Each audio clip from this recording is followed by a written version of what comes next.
This intro joke should have aired yesterday, but it got stuck at the United Gate. Adam Carolla. Yeah, get it on. Got to get it on. No choice. We're going to mandate you get it on. Thanks for tuning in. Thanks for telling a friend. We love that about you, right, Gina Grad? That's right. Handball, Brian. I just collect the motherfucking checks and do my job. Well, Love her. I did find our Two Roads Player Acme Theater review. Oh, good. Which will be comical and for a few different reasons. Also, we got a new Rich Banks song already about Mike August and his missed flight. Oh, good. So I think we should get out of the gate with that, Dawson and Chris, and then we'll get on to many other subjects. Please be Mr. Tambourine. I got a YouTube strike. Oh, my. So I'm in YouTube jail right now. Something said, I don't know if they tell you specifically what you said, but it was some misinformation about COVID. Oh, mazel tov. Yes, which just means I'm right. All right, let's get out of the gate with our new Rich Banks song.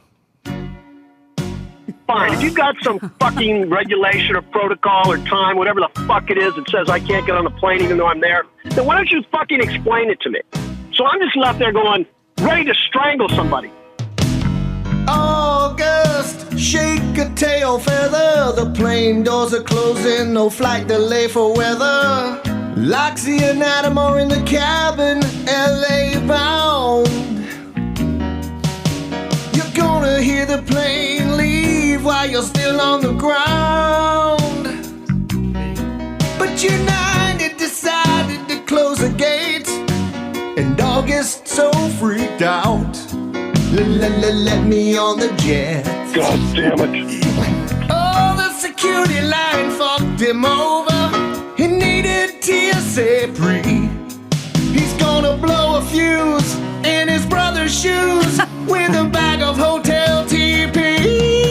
Oh, let me on the jet. I mean, we are just all a bunch of fucking cows to them, and if the cow gets away from the herd, well, that cow can fucking die. What do we care? I get paid the same whether everybody gets on that plane or not. So I'm not extending myself 1 inch.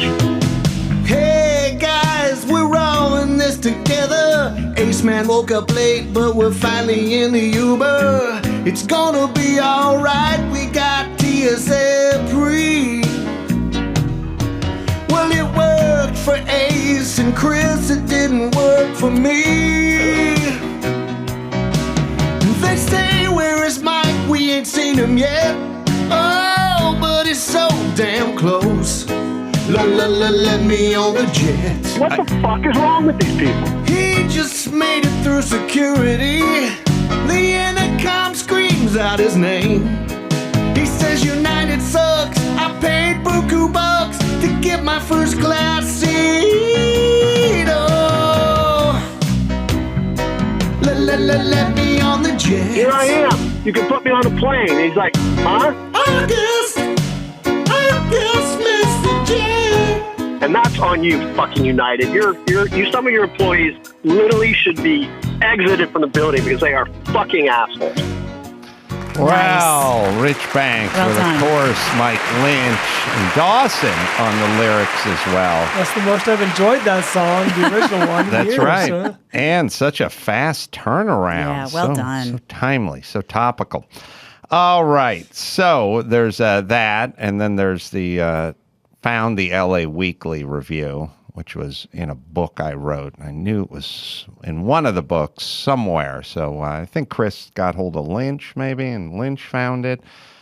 All right, now you have to, let me set the table. We're at the Two Roads Theater, directly across the street from Vitello's. Met there originally when I was booted from the Groundlings. I was not a groundling. You didn't have what it takes. Did not have what it takes to be a groundling. I got all the way through the school, never made the Sunday show. And the story behind that is kind of interesting, which is you do 2 shows. The 2 shows you get into advanced. And when you go basic, intermediate, writer's lab, advanced, 2 shows in the advanced class, And then the following day after the second show, they vote. And then you're either in or you're out. And if you're out, you could take advanced again. But back then, there was probably a year, maybe even 18 months in between classes. And then all you would do is take it again and they would vote again. And at this point, they're going to have to vote in the person they didn't think was worth making it the first time, which is, it seemed statistically kind of low for me. And I didn't have that kind of time. I was, 27, and it just seemed like a year and a half is a pretty long time when you're young. So I was rejected and dejected, and I went back to my no-bedroom apartment, my single or bachelor, wherever my stripper girlfriend was living, and we were living in Hollywood off of Franklin. The Efficiency, aptly named. Yes, that's where I decided to put the kill switch on my fuel pump and spray paint my radio because it was going to be parked out in Hollywood. By the way, Hollywood was dicey then it got nice, and then it got dice. We're back. Now we're back to dice. Yeah. Okay, so we can do it if we are motivated. But she, back then, felt bad for me and was looking through the drama log and found an ad for the Two Roads Players, or some upstart comedy troupe that was forming at the Two Roads Theater, not too far over the hill, in like kind of Toluca Lake. I was in Hollywood, circled the date, and I just showed up after answering the ad in the paper. And then those were the original 7 or 9 people that comprised Acme back then, because it was an element of, well, we showed up. Right. We're legacies. We're grandfathered. You can't boot me out. I'm here on the first day. Yeah. So Founding fathers. Made up of a lot of folks who were mainly groundling rejects, but we able to sort of cobble together some sort of, we basically, Your expansion team. Yeah. we knocked off the groundlings. We just sort of did all the stuff that they would do and put it all together that way. And Was there anyone that showed up and was like, hey, fellas, what are we doing? What's an improv? No, That's good. it was all beleaguered people that had Good. been chewed up and spit out of the system. Right. Some Yeah. of them were from, I.O. Yeah. I was gonna Second say. City. yeah, I don't think there was Second City back then out here, but only there, one city. there was a place on Ventura Boulevard in sort of Studio City. You already Sherman lost Oaks, Brian. Talk to me. called like Comedy Oh. Works, or the Comedy Connection. The Comedy Connection. Thank I you. think Valley it was. Monsters. And they'd all been kind of chewed up and Right. spat out by the Comedy Connection. So it was just this ragtag of mercenaries that Yeah. have been pushed, deemed unfit and unfunny enough to be in these mainstream groups. So Suicide Squad. Yes, we would go start our own group. And so we did. And, I could tell some people were funny and had chops and made some friends over there. And a lot of the people moved on. Later on, people like Alex Bornstein Right. showed up, and folks that you've heard of. Ow, But, Peter. yeah, but that was down the road. Right. This was just nobody back at the very beginning. And like I said, we started doing shows. Nobody showed up. But we'd gone across the street to Vitello's, handed out flyers. Nobody walked across the street and watched our shows. As modestly as you can, when you sized people up those first, 1 or 2 meetings, classes, not classes, but, get-togethers, could you tell where you ranked in the hierarchy? Were you one of the better ones, or what was the talent level? Where would you have batted in the lineup? Well, I had this. You can tell when it Yeah. doesn't take long in an Size improv people class up. to tell No. right away. I couldn't spell or type or cold read. So I was at a deficit in terms of creating scripts and sketches, and I was at a real deficit when someone would hand out, because they go, all right, you're going to play the school principal, and they'd hand me the script, and they go, all right, let's put it up, let's check it out. And I'd be, because everyone was college educated and pretty bright. It attracts a very bright group of people with big vocabularies and able to type and spell. I was... Play to the top of your intelligence. I am. I was, and I couldn't really act, and I didn't do characters.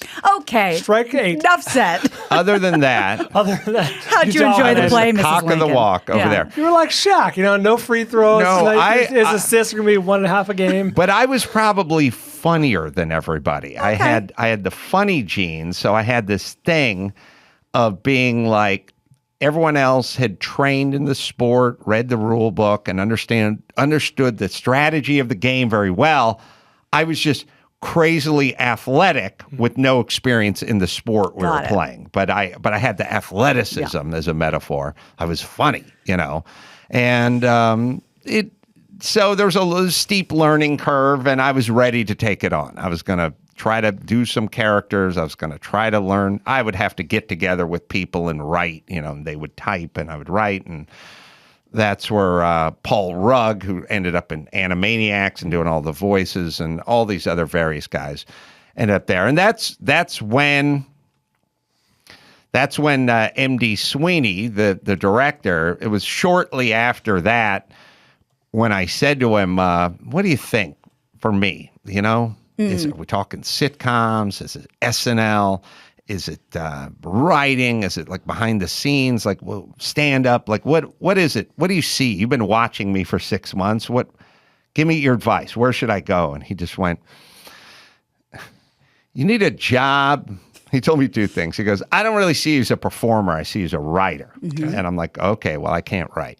I can't type. I can't spell. And he said, then later on, he just looked at me one day, probably sitting at Vitello's, and he went, you need a job where you just talk all day. Some sort of job where you just sit there and pontificate about everything all day. And I was like, okay, that's not a job, though. That's not a where. What was he thinking, professor? Yeah, I was going to say teacher.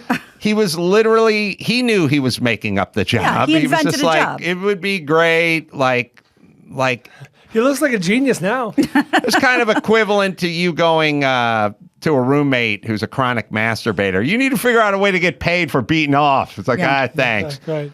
But we ended up being right with podcasting, which, of course, at that time, we were 15 to 18 years away from a podcast, or at least anyone knowing what a podcast was. So that wasn't on the table. But I remember personal audio. I remember thinking, he's created this job that doesn't exist for me to do. So it seems like it's gonna be tough to get paid.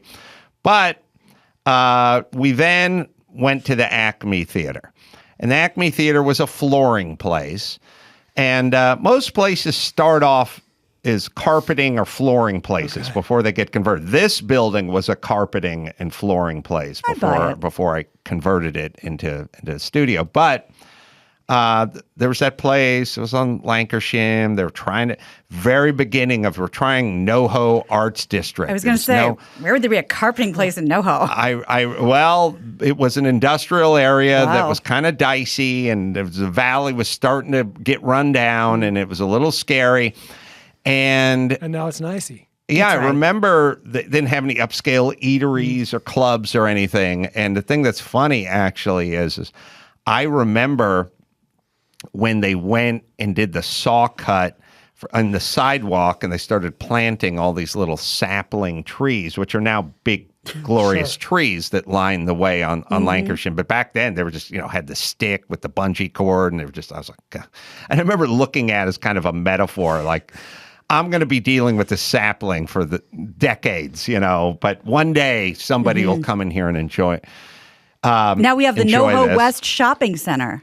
Yeah, Beautiful. So we took this place, and it was just an empty storefront, and it was kind of deep, and the ceiling wasn't very high, and it wasn't really a good place for a theater, but I designed something that was pretty simple, sort of ingenious, and me and Mark just went to work on it, and I started building all the risers and the stage and the booth and the ticket booth and the sound booth and the back and the stairs and the door and the side and the hall. And I just used all my building experience to physically build this place.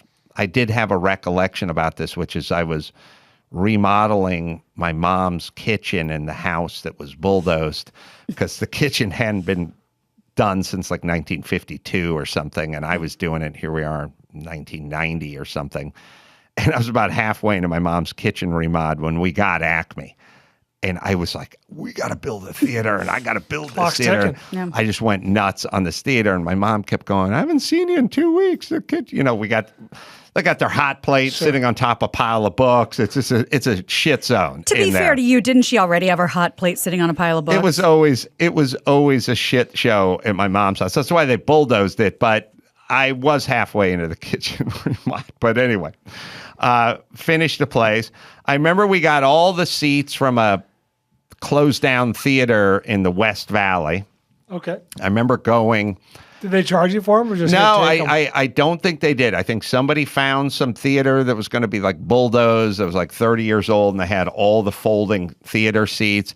And I remember distinctly going, well, we can't use the ones that are up top or in the middle because the slab is raked. Yep. And those seats have a short back end and a long front end because of to accommodate the slant. Yes, to accommodate the rake. Okay. But we do have the ones at the bottom where it flattens out. Floor level. So we're going to take all those floor level ones and we're going to get these things. And all the floor level ones from 20 years of soda drifting down the rake and then Soda gathering. and God knows what. Just gathering in the feet of this thing. It was just every nut bolt was sticky and corroded and whatever. And we're getting down there with a little socket and like under, it was dark, and just ended up pulling off.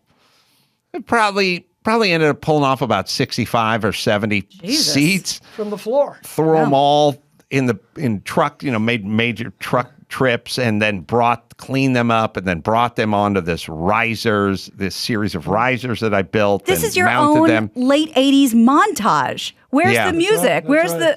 This is a movie. Yeah, and we got the theater up and running, and it was a proud moment. It was just me and Mark. Mark didn't have any building ability, but he was can-do, and he was Right. there, and we just show up at night and lock ourselves in the place because it was kind of dicey, and put some butcher paper up in the front so people couldn't see us moving around in there.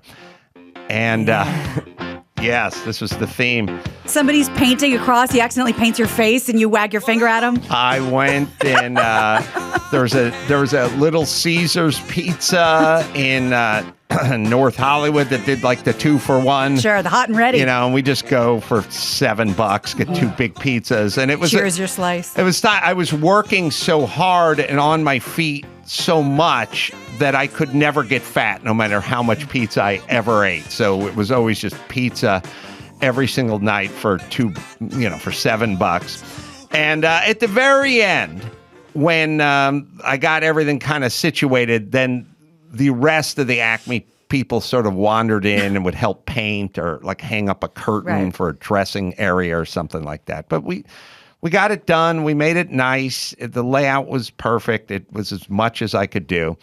And it's still there today. And I think, Chris, one of these days we're going to go over there and take some pictures Hell of yeah. that place. Same seats? I imagine everything is still as it was. It's Stella Adler now or something. They changed the name of it. But What those seats have seen. Oh, boy. Literally the Oh, seats, not man. people in them, but the seats. yeah, they've seen a million asses and they've rocked them all. So now came time for us to put up our first review and our first theater, our own theater. Exciting. And it was going to be in the LA Weekly, which was a big deal because everyone would use the LA Weekly to open it up and figure out what movie to see, what show to see, what comedy, what sketch, It was a little more alt, a little more underground, a little more hip. Yeah, it was For hip. people outside the area. But don't know. everyone used the weekly to figure out what was hip and what was hot. And what was, if there was a hot sushi place, then there'd be a write-up in the weekly, and then everyone would show up on that Friday. So that's what the weekly did for us. So we had a reviewer from the LA Weekly. We knew they came out, and we called ourselves Acme so we could get to the top and be in the front of all the reviews of the LA Weekly. And by the way, you'd get reviewed by the LA Weekly, and then you would just enter their page after that. So if you did a show... I mean, the listings. Yeah, you would do a show in January, and you might not do your next review until July. But whatever the review was from January, that would live in the LA Weekly every week for the next 6-7 months, or whenever you got your shit together to do your next review. So was big You anticipation. keep saying review and review. You're talking about a review like of the show. Sorry. Yeah, I'm using review actually both ways. Right. So you would review the show and you do a comedy review. Gotcha. But they came out, they reviewed us, and we did a good show. But amazingly enough, for us, the biggest deal was having an audience, because I've done a show for just Fred Willard. We just had Fred Willard. That's why it didn't strike me as that bizarre when he walked into the place he thought was a tiki bar, but it was a gay lounge or something. It's like, oh, Fred Willard does walk down the street and turn into establishments and hang out. So he would come in and hang out a little bit, and it would always be like a little buzz, like Fred Willard is out there somewhere. And famously, we did a show for, I think, just my grandparents once. And it was a frequent conversation. Like, we'd be backstage and we'd go, the biggest bummer would always be like, I'd go like, I got 3 people coming tonight, because nobody would there was no foot traffic. Right, it's a bringer. Everyone had to bring somebody. Yeah. It was a de facto bringer show. Yeah. It was a de facto bringer show. And so like I would go like, I got 3 of my old friends from the Groundlings coming and like 1 guy from work. So I got 4 guys coming tonight. And then I'd look at the troupe and I'd go, Vanessa, you got it? No, I don't got anyone. I go, John, anyone? No. Paul? No, nobody. And I'd be like, and you could do the math real quick. Nobody brought anybody, so it's just my 4 friends here tonight. Part of the gig to bring some audience members. We would then have to decide. Like, we'd be backstage going, there's 3 people. Do we do a show? If there's 2 people, we're not going to do it. But there's 4 people, it's game on. That's a no-brainer. That might be an encore. So we got 3. Like, They'll should do we the just wave. scrub it? We would cancel shows, but we figured out that the LA Weekly was coming, and everyone was like, we got to get our best laughers and our friends all out for this LA Weekly review. And the reviewer came out, and we had a good show and a fairly full crowd, and everyone felt pretty good that night. You couldn't wait for the paper to drop. After party, had a few beers, had a good time. Everyone celebrated that night because we knew we did a good show. And we knew the Weekly would review it, and we knew how important the Weekly was, especially for us, because we didn't have any audience, and this is going to be our first review. And I think the paper came out on a Thursday, but maybe that's maybe that was the recycler, or maybe everything came out on Thursday. But I remember going to get the LA Weekly, and I remember reading it at my mom's house because I was back to finish her kitchen, I think, at this point. So done building Acme, did our big show, had a good night, got the paper, went to my mom's house, worked on her kitchen, and just sat down and read this, my first review. Now I'm going to treat myself to this review. Never been reviewed before, any way, shape, or form, and here it is. How are we driving? Call Two Roads. According to their press release, the Two Roads Players director, M.D. Sweeney, was aiming for something different from the improv group staple of hip, irreverent comedy. He got it. Oh, boy. This 11-sketch, 8 improv debut review is neither hip nor particularly irreverent. For a comedic form that has traditionally set its sights on satirically skewering cultural excesses and pretensions, Sweeney's bloodless conception is dead on arrival. Let's see where this goes. Speaking of pretentious. I was like, this Flowery prose. is the only review I've ever had. Part of the problem goes by the name of Warren Sorich, credited with writing 4 of the evening's more egregious misfires, but not one of the performers on stage. Yeah, we had a guy who just wanted to write but didn't want to perform. We got to find out what happened to Warren if he didn't kill himself after the review. Warren Sorich. Yeah. Scripted improv clicks only when sketch ideas and characters evolve from material honed in the workshop. Oh, yeah. Not at a typewriter. The show is not without its moments, usually those written and performed by Adam Carolla. I was like, we're back! From deep. I was reading this review in my mom's house and she was like, what are you doing there? It's like, and I was like, I got about halfway and I was like, I'm not going to show this bitch any of this and confirm all her confirmation bias. And then I was like, woo, there I am. Frame this shit. Or John McCann. That's John McCann was Skipper Ned Heem, who came up with that bit of the burial. Sorry. Carolla's coming attraction takes a nice swipe at the DMV via the horror movie trailer. McCann's Skipper Heem does the Neptune Society one better by offering sports fishing along with sea burials. The evening's finest moment is McCann and Carolla together as beer-swilling good old boys, Monday morning quarterbacking everything from last night's game to the finer points of high finance. The worst is Sweeney's failure to pull the plug on a final, torturously interminable improv. Interminable. In which audience-suggested moods are incorporated in a sketch that then reruns and reruns and reruns.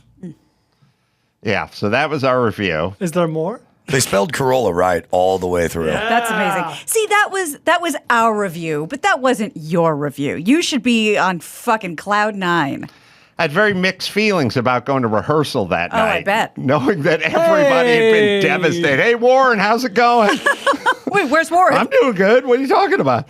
Like, I had to go see all those people that were just decimated, except for then I got called out.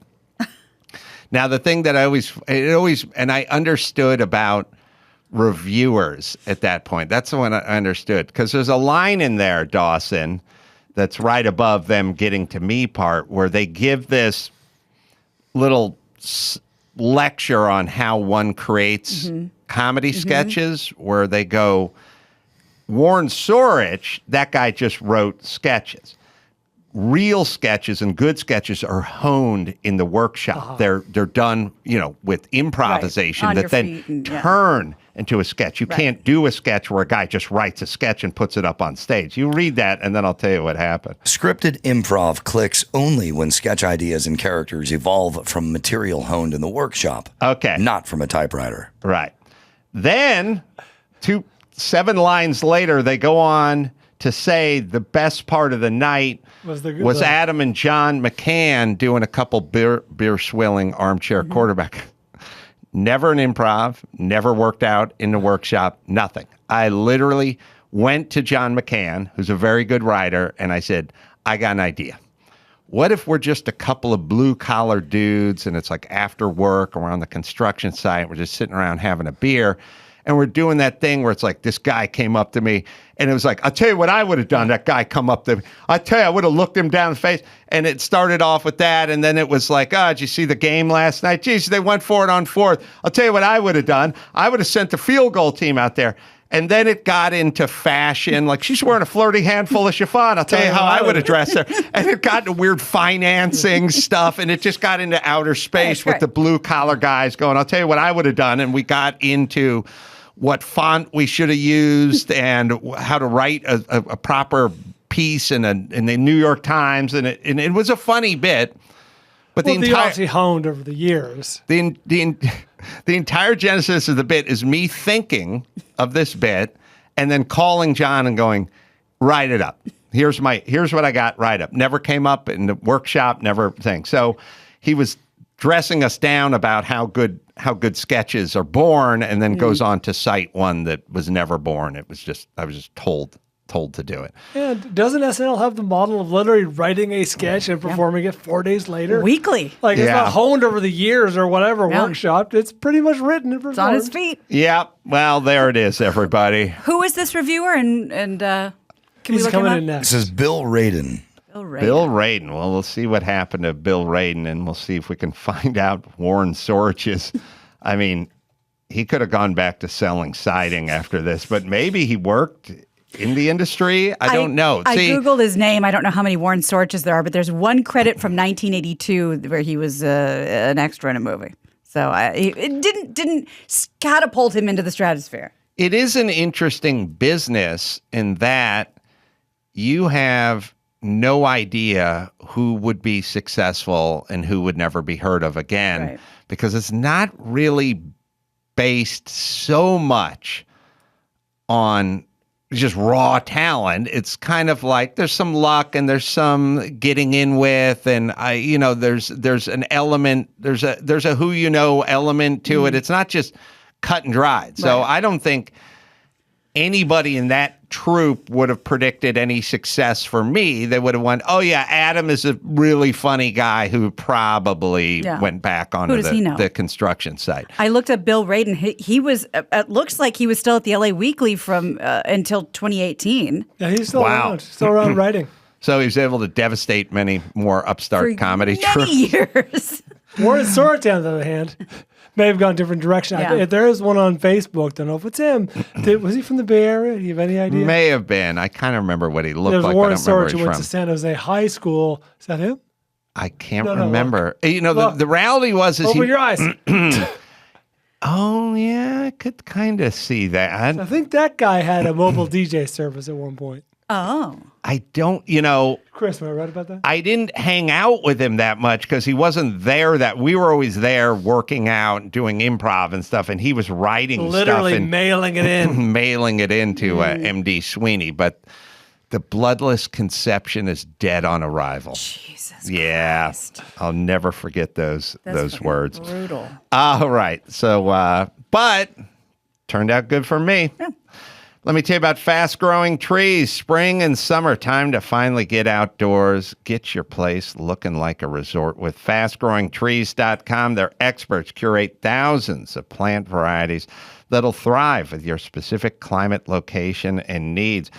That is so important. When you get the right plant for the right climate, it thrives. And if you don't, then it's like some sort of elderly patient that you're just trying to keep alive the entire time. I've been on these guys' site. I'm kind of obsessed now with fastgrowingtrees.com. It's great. You'll put in like where you are, right, your zip code, and it'll tell you, oh, you're in zone 9, which means like LA is a zone 9. You're in a desert climate, and you can sort the trees or plants. They have shrubs, plants, cool. succulents, flowers, everything, hedges, and they're like, oh, these will thrive best in your zone. That's perfect. Yeah, it's all there on their website, fastgrowingtrees.com. And again, privacy, shade, aesthetic, it's all on your site at Fast Growing Trees. Am I right, Dawson? Go to fastgrowingtrees.com/Adam right now and you'll get 15% off your entire order. Get 15% off at fastgrowingtrees.com/Adam. Fastgrowingtrees.com/Adam. All right. We're going to do some trending topics next with Chris Max Zapata. And we'll do that right after this. All right, so let's open it up with some trending topics about space. There's been a lot going on in space right now. First off, we heard what a black hole sounds like. Oh really? Oh, Yeah, so NASA released some audio last week. Sound. I thought you were talking about Whoopi Goldberg. Keep going. No, we know what she sounds like. Oh, yeah. I don't like it. The actual Probably sound of not a black that far hole. away Yeah, from an actual black hole. very similar. So NASA released it. It's a sound of a black hole from the center of the Perseus galaxy cluster. They follied a black hole? Yeah, massive space. Well, this is interesting. So it's 11 million light years across and located about 240 million light years away from us here at Earth. So what they did was they created the audible sound by recording the pressure waves that the black hole sent through the cluster's hot gas. And in the original form, the sound waves can't be heard by the human ear. So scientists extracted the sound waves and scaled them up 57 and 58 octaves. Mm-hmm. So yeah, it's a lot. It's a lot of octaves. A lot of octaves. I think only Mariah Carey can hit that. So Ben Has, why don't you play and we'll take a listen to what a black hole sounds like. Very enchanted. The movies didn't have it too wrong. No? No, this is 2001. Yeah, exactly. It's operatic. It's kind of like what we thought it would be. No. Yeah, black holes. Gravity so strong, light, mass, anything cannot escape it. Do you have information on how they physically did this? Like, obviously it's too far away to send something, but how they... He told us. I know, but I'm sorry, like, where was the microphone? Or, you know what I mean? Where was what captured the sound? They emulated the sound by analyzing the waves. Pressure. Yeah. Yeah. Okay. Unsatisfying. Oh. Yeah, but it does raise a question, and Chris, I don't know if you know the answer to this, but they say there's no sound in space. Well, maybe there is sound in space. It's just below the threshold of the human ear. Yeah, we just can't hear it. Right. Well, they also say in space they can't hear you scream. I heard That's that. true. And they also say the first to die were the lucky. The other thing, I don't know which one that was. That's the Hills That was Have Wall-E. Eyes. The Hills Have Eyes? I'm almost positive. And then in space, that's Alien. Alien I knew, but the first to die is lucky I thought was a zombie thing, but maybe it is the Hills. Brian, Have Eyes. who's this? I trust Brian. The last ones to starve will be the first ones to suffocate. What? I don't know. What is it? Interstellar. Oh, I don't know that. Very doom and gloom out there. in space. The problem I'm not with the interested space anymore. is the numbers are like so vast that, they always go, that star you see up there, that burnt out 10 million years right. ago. And Yeah. you're just looking at it now. And they go, that black hole is the sun. You know how many Earths you could fit into that black hole? 12. 7 billion Oh, my God. Earths. And then at a certain point you go, I want Chick-fil-A. Yeah. And then someone goes, yeah, it's good. And then we leave. And that's how life works Yeah. with space. What did Chris say? It's 11 million light years across. Yeah. That's if you're traveling at the speed of light. It would take you 11 million That's right. years to traverse it. I don't that's like what they say, if I don't like the waffle fries though. I like crinkly fries, Yeah, they're but always I don't. just They're soggy. they're like a hashtag. That's Why right. aren't you comprehending this? We're about specks on a giant's head. I'm gonna get extra dipping kind sauce of sauce? this time. Oh, and I want spicy. I want to try the spicy one. Oh, I heard that's good. Yeah, I heard that's really good. It has a little kick, little heat in Hopefully it. not too spicy. Does Chick-fil-A have like their own language? Yeah, you can order off menu, like In and Out. You can't conceive Yeah. the distance just for the next star, let alone the entire galaxy. Oh, speaking of the If next you say star, when animal you style, will that anger them? They No, that might- won't make sense to them. they don't do that there, but they know what you're talking about, so they'll probably put all that stuff on top of the waffle fries. Yeah. Okay. Take the hairs on your head and multiply it by 10 billion to the sixth power. That's how many stars there are in the sky. You know what I like about Chick-fil-A is they say "my pleasure." Yeah, they're really nice. Yeah, every I time like they're that. trained to do that. Yeah, they're really, really polite. nice. You can just wait in your car, too. All right, sorry. Next story. Let's see. So, also that picture that we just saw, that's the first picture of the black hole in our galaxy, the Milky Way. Oh, nice. Yeah, so very, very blurry, but there it is. So here's a stupid question, or I guess a stupid comment. So now we're all signed off that black holes are real. Like, I feel like black holes were treated like wormholes. Like, we weren't totally signed off on the fact that, like, there's a thing where nothing can exist. Gina, God made those on the first day. That's right. That was Yeah. Monday. I always believed they were real. The only thing I'm confused about is how many planets there are now. Because that seems like it's in our always solar changing. system. Could Yeah. be 8, could be 9, don't know. Yeah, it's always one of those. Well, sometimes Pluto. And also, it's weird to think when you're talking about how vast space is, Adam, that like you think of our sun, the sun's going to burn out in a billion years or something. And just that bums me out. Me I'm too. going to be long, long gone. But it's weird to think that Yeah, makes me sad. it's finite. Like Yeah. life on Earth is completely finite. Well, also, speaking of space, for the first time ever, second time ever, but the first time in like 50 years, they're going to have a hearing at Congress about UFOs.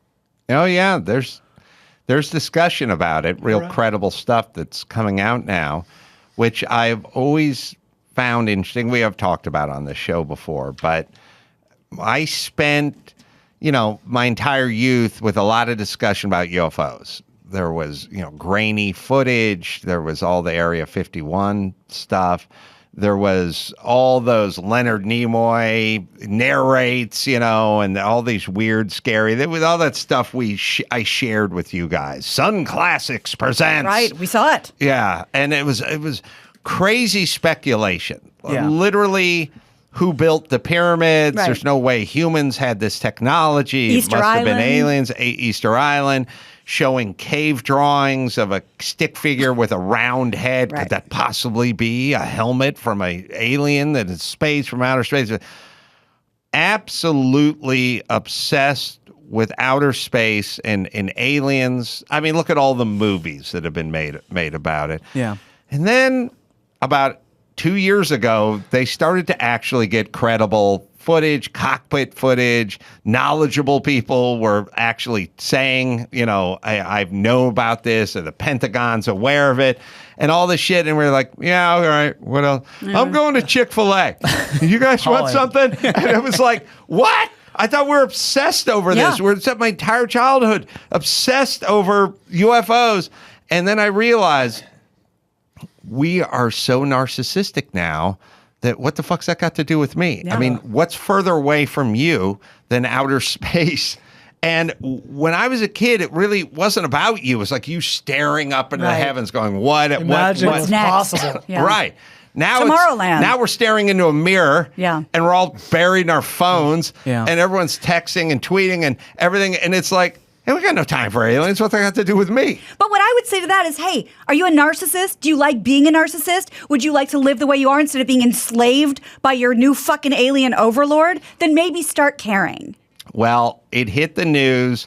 There was a lot of cockpit footage and a lot of highly trained military pilots going, I've never seen this before. This technology doesn't exist. Yes. People do a thing where they go, well, maybe that's the Chinese testing out. And it's like, I've heard experts go, first off, we know what the Chinese are doing for the most part. We have a lot of satellites. We're first off, we're kind of on the cutting edge of technology. Right. So if whatever it is their military is doing is 1,000 years past ours, we would know about it. Right. And by the way, if this is the Chinese, we're in fucking trouble because we should they are it's making aliens. Aircraft that turns at 90 degrees and 1,000 Gs and hovers without any propellant and all this kind of stuff. Right. But I think we have. Here's the big video that came out. Fleet of them. Look on the ASA. My gosh. They're all going against the wind. The wind's 120 knots from the west. Look at that thing, dude. They just got a lot of interesting footage. It got buried by the COVID stuff, obviously. Oh, yeah. And because this is on the heels of this meeting is on the heels of all of these videos. And Adam, you were screaming for years about let me see the Aegis. Nobody was screaming about let me see these UFOs. It completely We're like, those border guys on the horses whip those Haitians with their reins. Look at that. Like that was mind blowing. Although, by the way, you didn't hear about it, but that was all disproven and went away. So that never existed. But you hear a lot about it. Then when it goes away, you don't hear the part where they looked into it. And, the correction's never at the same no, but that's type. who we are. We're obsessed with that. But our new alien overlords, not so much. And do you know what else we're doing? Because, Chris, I don't know if you have this, but remember when we sent Across the Universe, the Beatles song, into space because we want them to hear that and be wooed by our siren song? Now we sent a picture of two naked people, a naked man and a woman, into space. Like, why are we taunting them? We will pray for a time before we met thank you, Dawson, before we met the UFOs. We will wish we were back to just fighting amongst ourselves. They've mastered intergalactic travel. We don't want them here. That's exactly what I'm trying to say. Yeah, and then they bring that cookbook about serving man. To serve man. Ugh. How to cook for humans. That's How right. to cook 40 humans. FOUR. Well, I will say this. Movies, whether it be black holes, wasn't there a movie called The Black Hole? Yes. Great question. Yeah, they've been kind of right about a lot of stuff that they've talked about that seem pretty fantastical and stuff, You and Sonny should watch Interstellar. It's one of my favorite. Have seen it. We watch it a lot, actually. I don't think so. They've been pretty Arrival's spot good, too. on about a lot of it. So I hope they're not right about the aliens because those movies don't turn out well. Or what was the one where they all look like shrimp and they call them prawns? Oh, District 9. District 9. Yeah. Oh, that's a good one. They're living among us in Joburg. That's right. Oh, there's a black hole. What year was the black hole? 1971. A journey that begins where everything ends. 1979. I was going to say, it seemed a little early for that. 1979, the black hole. Was there anybody in that movie, Dawson, that we've heard of? God, I'll give saw you a it minute. so many times when I was a kid. We'll load up the You did. trailer. All right. Is Across the Universe the song that we want aliens to? That's what I'm saying. you. Everyone's Here's trying to mine. be cute, and here we are. It's our own demise. They don't I know. speak English. They're not going to know. We need something more melodic. We should have sent out some Edgar Winter group. You're talking. Just give them Like green Frankenstein or something. Or one of those good country songs were like, we'll put a boot in your ass and a gun up your neck, you know. These colors don't run. They interpret it as a threat. They bring all their military might. Or we scare them off, Brian. Or we just do an 87-minute Fish jam band, and then they won't want to come. We fucking bore them. Yeah. They fall asleep and crash their That's alien right. vehicle. We have the trailer to The Black Hole. I knew this was a movie. I don't think I ever saw it. And we'll try to. Dawson will heat it up. You know, you think about sort of easy acting for bad 70s action-y kind of movies. Like, you didn't have to emote that much. Like, you didn't have to have that scene where you force yourself to cry or it came undone in front of your mom or something. You just had to go, we got to get out of here now! And then you leave again, break. you know? Yeah. Or we've got company. Occasionally you do your ass is writing checks, it can't cash, and then you leave. Yeah. But like almost anyone could do that kind of acting. Like you needed the right look, the right mustache, the right uniform. Mylar. And at some point you'd go, I can't hold her much longer. And she's breaking up. Also, you didn't have to memorize like tons of dialogue or anything. There's no soliloquy. There's no nuances. No. Just a picture of you holding the yoke of a spaceship going, I don't know how much longer I can hold her. She's about to blow. Yeah, when you look at those guys from like those movies, that was about it for the acting. Light lifting. Yeah, some good panic. All right, let's do one more because Brendan is here. All right. How do you feel about Chet Hanks? What do we know? Chet about Hayes? him? I have feelings. Chester Hayes? Chet Hanks. So Tom Hanks' son, rapper, actor. I like it when anybody's offspring goes south. So, but now to be south, what I'm saying is it doesn't have to be one direction. It's just a waste of my time. If you take some guy like Jesse James from Monster Garage or whatever, he's all tatted and he's smoking and he's working on Harleys all day, and then he has a really like straight-laced kid who is into gaming, video games or something. I'll take that. Yeah, just the opposite. You just got to be the opposite. Right. And some comedians are like, oh, my father's a judge or a senator or something like that. Yeah. Kinda cool so to hear that. I like the opposite. Right. So Tom Hanks is Tom Hanks. This is so perfect. Chet's perfect because he's the opposite. Right. And he's the first son between Tom and Rita, although Tom's third son. Colin Hanks is his half brother. Right. But so he got a lot of flack for a video posted when he was at the Golden Globes last year, where he spoke in a patois accent, a Jamaican. Oh, for Jamaica. Yeah. So here's the video of that.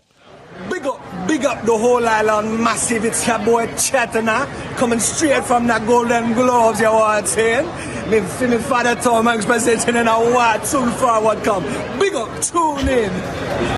Okay, That's a pretty dead-on accent. As somebody who chose patois for my senior thesis on accents and dialects, I got to tell you, that's fucking great. Wow. I don't know if it's allowed, but it's great. Wow. Yeah. Yeah. So. It sounded good to me too, but I don't have anything to compare it to. You did do your senior thesis on patois? No, I didn't see it. I read it, but I didn't hear I couldn't hear it.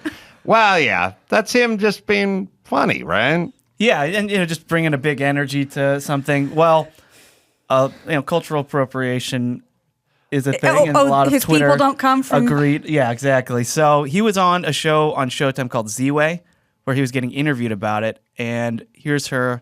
Right before she brings it up, asking if he wants to apologize. Are there any marginalized communities you want to apologize to? I don't know, maybe the Patois community? So he's thinking about it, mulling it over. No, he said. No. I don't this feel guy like now. I've truly done anything offensive, so. You don't see it as cultural appropriation. You see it as like a celebration of culture.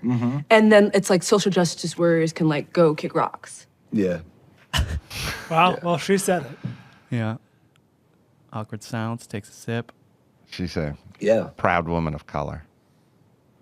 No comment. Got it. No, I mean, I 100% agree. Social justice warriors can kick rocks. I love him. And thought you she's would. being she's being sarcastic. She's in being her- sarcastic. There are other clips of it where Is she being sarcastic? Like in the sense that she's playing defending into him. it. It's Yeah. like, Oh, yeah. yeah. Oh, yeah. She didn't mean that. there was but, even yeah. one where she's trying to go over patois phrases, and there's a disclaimer at the bottom where it says like, "Please excuse me for my cultural appropriation. I'm trying to bait this guy." Oh, wow. Yeah, so, I love Chet Hanks. yeah. I love this guy. He's enjoyable. Now, let me explain something. No one will ever go to him and ask him for another apology. No. That's how you get yourself off the list. You basically have to treat these douchebags and cunts, they're not all douchebags, To be fair. who are up on their fucking high horse about everything that didn't exist. People make jokes, they do whatever. You basically treat these people like it's like going out to dinner with a group, and the first time you've ever been out to dinner with that group, but there'll be many more dinners. And then at some point they go to you, would you like to pay the bill? And then you go, fuck no, I'm flat fucking broke. It was all I could do to fucking Uber here. It was $9 to Uber here, and that was too fucking rich for me.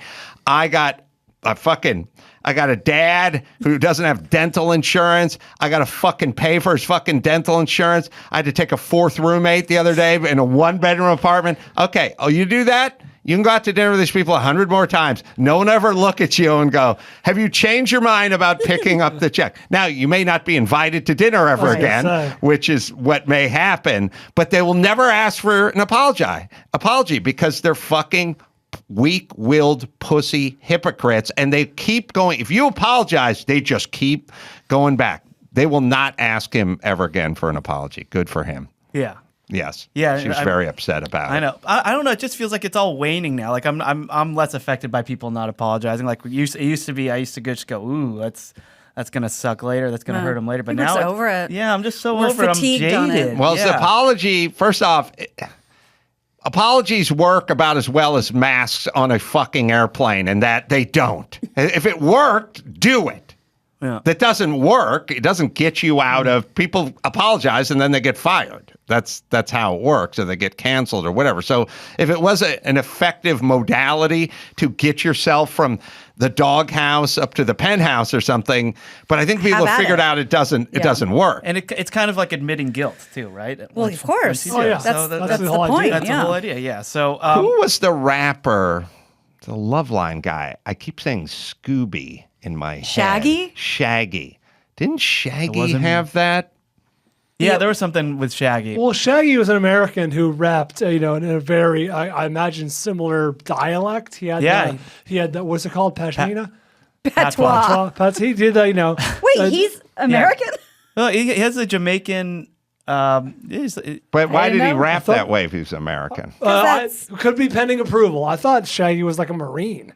Oh, shit. That sounds familiar too, but now we have to see if I have some vague recollection. I was thinking, I went, Moby? I could and be then I wrong went, no, about- it's I not could be wrong Moby. about And then I that. went, Scooby? And I was like, no. I was like, no. And then, yeah, Shaggy. I had this vague recollection of Shaggy sounding like Chet Hanks. Well, let's watch that one more time. I really enjoyed Chet Hanks not giving a fuck. This is whatever you guys, a lot of people really like anime, and I don't understand it. I really like guys not apologizing. Yeah. That's my satisfying to you. And because I love how smug the hosts are. Yeah. As if she even gave a fuck about this 10 minutes ago. She tweeted this out, and it was complimented so much about how she handled it. But yeah, she was totally baiting him and trying to. Yeah. Well, they had him on. All right, one more time. Are there any marginalized communities you want to apologize to? I don't know, maybe the Patois community? All right, hold it for a second. First off, is every community marginalized? Like, I don't know, if you're Jamaican, are you just marginalized? Like, is everyone just marginalized? I mean, compared to white people. Well, but who's marginalizing them? Oh, yeah. I mean, here's what I'm saying. Like, Japan may be doing better than certain cities or countries in Europe, and certain countries in Europe might be doing better than certain countries in the Middle East. But is Japan marginalizing Afghanistan? Or it's just fucking Afghanistan, and Japan is Japan? Why do you have to be marginalized? Well, I think that goes back to narcissism. It's only marginalized in our little world or our little enclave. So if you go into a Trader Joe's and you have a full shopping cart with $500 worth of high-end booze and jerky, is the guy who's in back stocking the shelves, is that a marginalized person? Did you marginalize them? I'm not signed off on the whole marginalizing island nations. Oh, breaking news. Shaggy was born in Jamaica, came to the U.S. as a teenager, and did, in fact, enlist in the Marines. So everyone is right. All right, let's listen to him not apologize to the marginalized community. So. Mulling it over. No. I don't feel like I've truly done anything offensive, so. You don't see it as cultural appropriation. You see it as like a celebration of culture. And then it's like social justice warriors can like go kick rocks. Yeah. Yeah.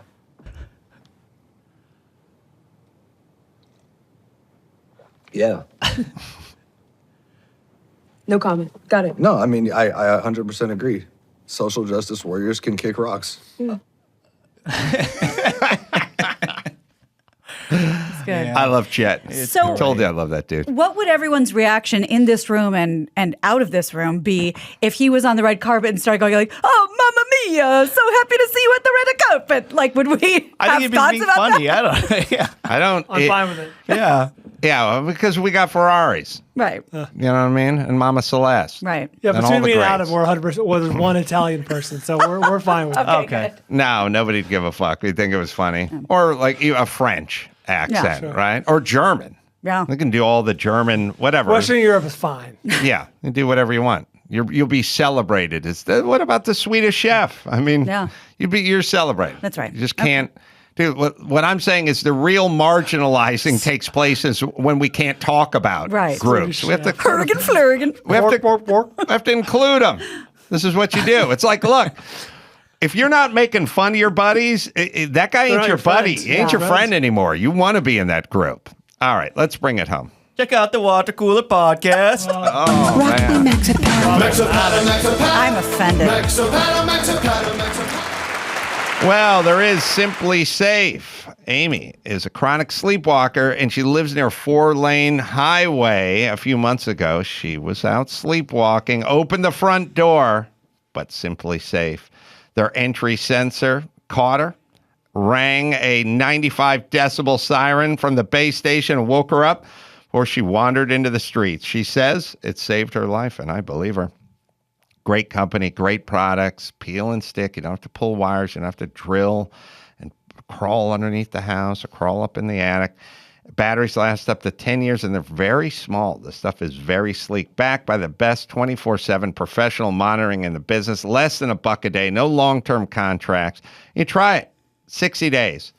A risk-free 60-day trial. Customize the perfect system for your home in just a few minutes. Go to simplysafe.com/am. Go there today. Get the free indoor security camera plus 20% off interactive monitoring at simplysafe.com. MMA heavyweight, comedic heavyweight, intellectual heavyweight. Brendan Schaub joins us in studio right after this. The stand-up special is called The Gringo Papi, and it's streaming now on YouTube. And I guess that's the new world order, right? Just go out, do it for yourself, and put it up on YouTube. I've talked to tons of comedians that are going down that route.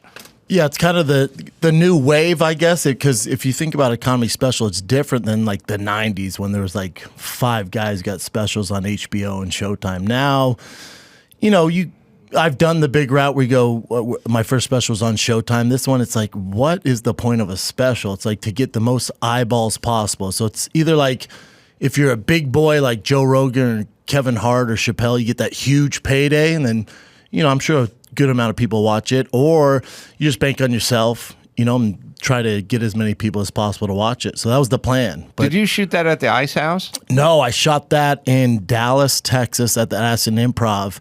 But I asked them, I said, I shot a huge, my first special at Spreckles Theater in San Diego. Mm-hmm. It was this huge theater and this big ordeal. And, you've done theaters where it's just a different vibe. I want that freaking intense connection, like vibe with a club. So It's also hard to hear the laughing. the in a pacing's theater. different. Yeah. And for TV, I don't think it correlates as good. Yeah. I think a club is great. So I asked Addison Improv, I said, hey, I'm going to shoot my special there, but I don't want it to say Addison Improv on the back. Let my team come in and build a set. And they're like, yeah, whatever you want to do, man. So Yeah, it looked. I played Addison Improv. I played Spreckles and played Ice House, and I thought the Ice House was down and out. but I don't know if the Ice House is back. They're coming back. Everyone keeps saying that, but it's been 2 years.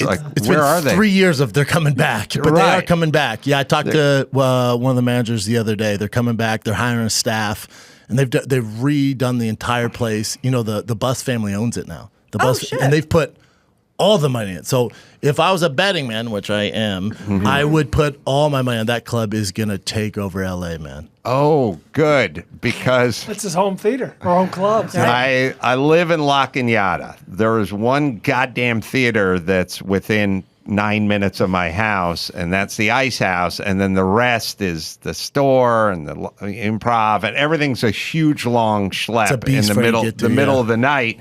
But that was the one club, and it's been there for 50 years. And all of a sudden, as soon as I started doing stand-up, they just shut it down. But I'm glad it's coming back, so we look forward to that. If Winning Time has taught us anything, that club's going to be fucking amazing. The buses don't lose. Yeah. The buses do not lose. I'm so obsessed with that series. It's awesome. I think it's done now. Did you watch the last episode? I did. It was great. Yes. I'm not caught up. Did they win? Don't spoil it. Yeah, don't spoil it. Did they win? Yeah. Is Jerry West really an asshole? It's really it's interesting to see what people do and all the rules that are broken. Like there's a lot of, breaking down the fourth wall and like talking to the camera. They'll do these things where they'll put these little weird glitch spots up on the screen that they're neither here nor there, but sort of satisfying. I don't know what it is. It looks like archival footage. Right. And anyone who saw The Big Short, because Adam McKay did that, you'll get the vibe of Winning Time. That's It's his very energy. highly stylistic. But also that one's interesting because they didn't get the rights to the Lakers and the Bus family and Jerry West, so they're getting sued up the gazoo. Jerry West is not a fan. How could you of be? The series, he comes off as a total prick. He's one of my favorite characters. I was going to say that. Why do I love him so much? I love him in But this. imagine if you were actually a good guy and that doesn't represent you in any facet. You're like, what the hell? Yeah. What is this? Well, we've talked about Max Baer Sr., the heavyweight. You're a heavyweight fighter. As he came across in Cinderella Man, they tore the shit out of him.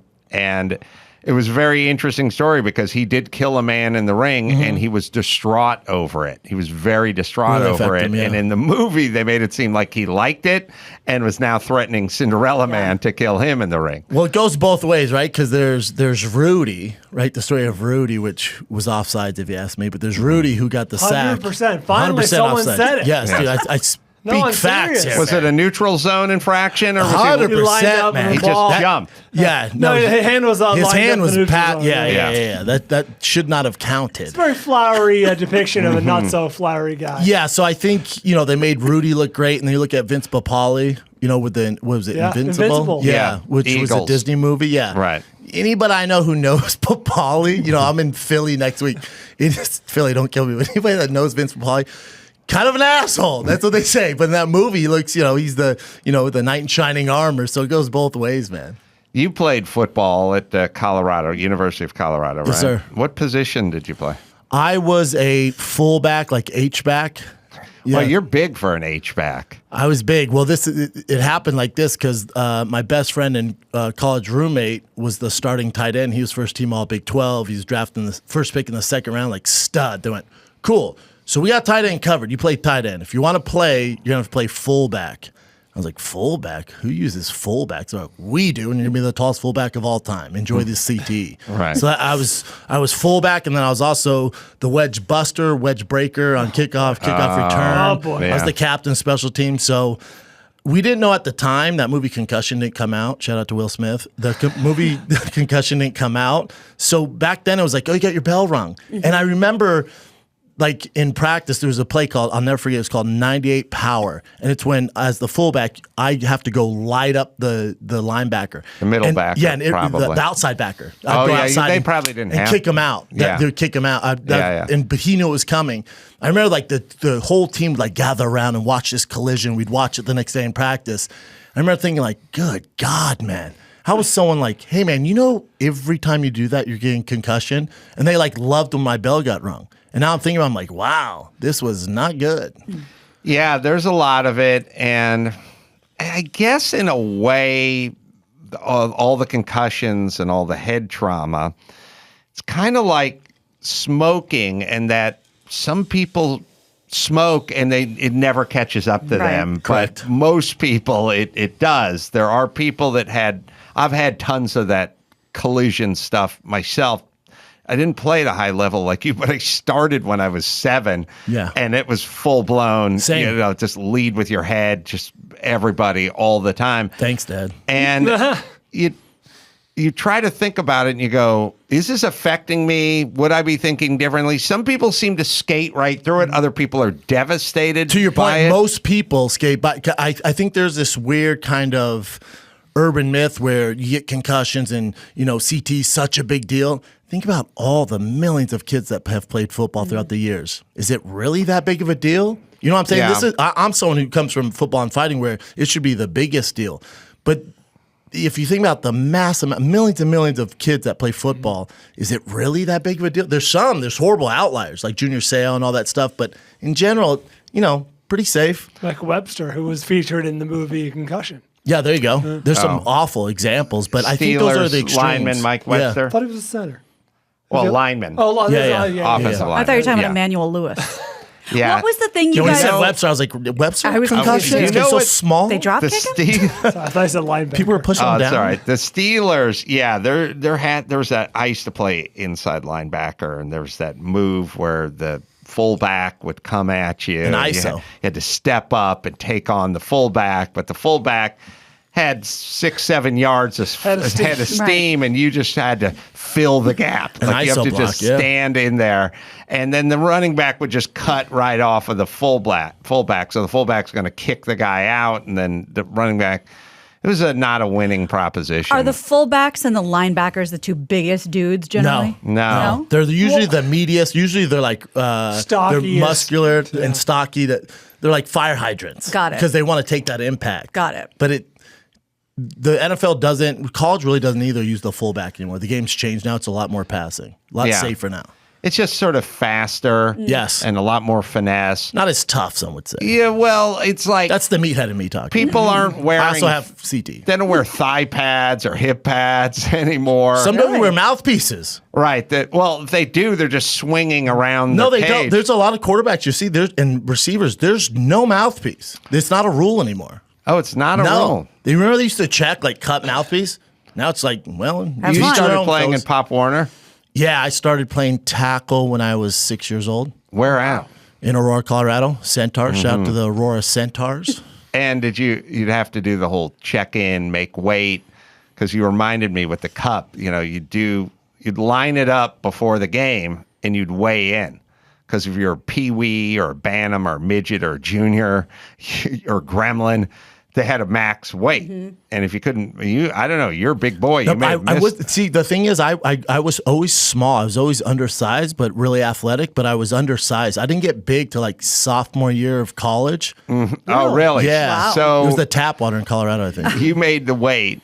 But they would line everybody up, and the officials would walk up and down, and you'd have to, hit your thigh pads, knee your cup. pads. The cup would be this weird Knock your dick. No, for reals. But You'd have to knock your cup. What's weird Yeah. is when you think about it, they would never do it now in this woke society. They'd never do it now because it's fat shaming at its finest. Because Yeah. if you're overweight, you would get a huge star on your jersey for being too fat for that. 6-pointer, league. Gina. 6-point That's star. right. I was going to ask, what Striped color uniform. is it? Yeah, I don't like Off it. to fat camp. Don't mind the pizza oven. Jesus Christ. It's got dark. It got dark. No, I like dark. what we I like had, dark. what we didn't get the star. You had to take your jersey off and turn it inside out. Jesus and Christ. pull it back over your fat Shaming. ass. Yeah. So What did that do? What did you couldn't play? ineligible. Oh, literally couldn't play. Or it would Couldn't just let play. everybody know that you're overweight. Like it was the ultimate fat shaming thing. They would put. It was real simple. They had the scale, was the kind, at the doctor's Right, office. the slidey scale. Yes. They would push it outside. They didn't weigh everyone. They just went, the maximum weight for gremlins is 118. They just set it for 118. You just, the little right. guys would just step on it And and anyone step who off. tips But it. anybody, I don't think I've ever told this story, but the year I broke and dislocated my shoulder, I was actually a big kid, and not fat. I was just kind of bigger kid, of yeah. a bigger kid, and I was playing a second year in the same division, like 2 years of Mighty Mites or whatever it is. And I was totally dominating, but I was having a lot of trouble making weight. And I was like, maybe your grandma's right. I know. I was 11 and I was on a diet. Like I was out running laps. Like Cutting I was doing calories. what a high school wrestler does to make weight. Sort of trash bag. Yeah, it's not safe. And when you think about like those peewee days, the outliers, like the kids who were like the Barry Sanders, you know, in 5th grade, they never went anywhere. It's like the kid with the mustache in high school. Like it's you don't want that to be your peak. Like you don't want AYL to be like your MVP season. Yeah. It never worked out for those kids. We're talking about me, actually. Yeah, that's I pretty much peaked in Pop Warner. It's the same thing with girls who were wearing bras in 6th grade. Not one of them, by the way. Not me. But those, you don't want to peak that early. Yeah. You know what I mean? Oh, Yeah, I agree. Not My good for Grand them. Slam in Little League. That was the highlight of my athletic career. Yeah. Downhill slide. 8th grade, 12 years old. Grand Slam though. In the championship Oh, game. he's made us watch it. We've Let's seen watch it. Oh, I'd watch Fire it right now. Yeah. I was 12 years old, had a grand slam in the championship game, walked to first base. It's a fucking Stroll. baller move. Did you flip the bat? There was no bat flip, but Okay. it was 1980. What, Baseball 1991. needs that. Yeah. So you played at 6, which is as early. I started. Oh, here's sweet. Brian. Oh shit! I started at 7. I You thought gotta that's as fast forward. early as You guys are could. rolling your eyes. You guys have seen it You can 50 start. times. No, Everybody shut no. up. We got to bring watch it up. Brian Yeah. again. I just like the idea that somebody filmed this. This is in the 80s, Brian? 91. And how old are you? 12. This is 8th grade, 12 years old. Little League ends at 12. You were a giant 12-year-old dude. I was tall. Yeah. I was thick. People are Thick boy. cheering for Is him. that- Yeah, your mom's Is that cheering. Ryan Sandberg? You look enormous, dude. The championship game. What slot were you batting in? We were a stacked team. I batted 5th. Oh, No, I batted 6th. You must have been a stud. Yeah, it was a good team. I go, Oh, Do you have the trophy and shit in your room? Like it I'm now sure as a it's in grown my man? garage. It's out being somewhere. polished. Yeah, I'm sure it's in my garage. He's like, somewhere. it's somewhere. You It's in the You're front. gonna watch the whole game? Or just- Yeah. Can I get the I'm not playing Grand the Slam, fellas? there we go. Oh, took a big Right. cut. Took a big rip. Thanks for the breeze. That's what we'd yell from the dugout. That's really mean. And where's this at? This is San Carlos, California, Bay Area. Home of the Partridge Family. What? Would you take them in a full count? I might have been a full count. There's a lot of head on this clip. I I thought, think I foul one Sorry, we off don't too. have a cue. I thought this would be a quick clip. I I'm found- sorry, guys. What have you done, Brendan? I'm so sorry. Oh, listen to the crack of that bat.